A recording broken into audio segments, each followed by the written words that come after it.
Hello friends, আমি এখন যাচ্ছি তারাপুর স্টেশনে। কোথায় যাচ্ছি সেটা পরে বলবো। এই দেখো, আমরা দুজন রেডি হয়ে চলে যাচ্ছি স্টেশনে।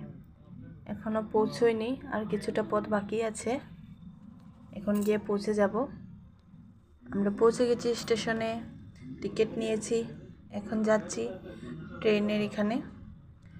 ট্রেনে উঠবো, কিন্তু কত নম্বরে আছে, কত নম্বর প্ল্যাটফর্মে আছে সেটা জানি না, জিজ্ঞেস করে দেখি।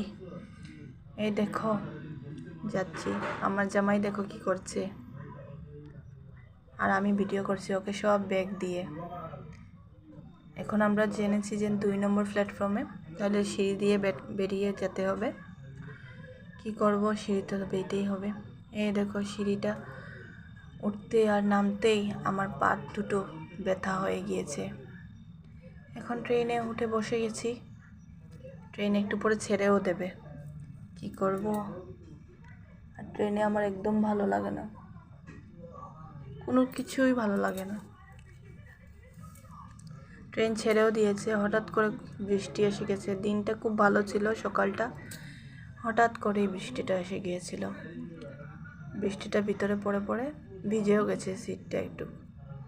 এই দেখো, এখানে ফ্লাড হয়েছিল, আগে প্রচুর জল ছিল, ঘরও কিছু ডুবে গিয়েছিল, এখন একটু কমেছে। দেখছো কি হারে ফ্লাড, কত মানুষের ক্ষতি হয়েছে। আমরা এসে গেছি, এখন পুরি খাচ্ছি, কিছু খেয়েছি না, তাই ওয়েট করছি যাবার জন্য। আমার জামাই দেখো কি করছে। একটা মন্দির পেলাম এখানে, জামাই ব্যাগ বইতে বইতে আর ভালো লাগছে না, তাই কাঁধে নিয়ে গেল। এই গলিটা শেষই হয় না, হাঁটতে হাঁটতে হঠাৎ আসলে সবারই দূর লাগে এই গলিটা। আর আমি তো আমার দিদির ঘরে এসেছি, নিমন্ত্রণ করেছে আমার প্রথম বিয়ের পর আমাকে, আমার জামাইকে, তাই ওদের ঘরে বেড়াতে এসেছি।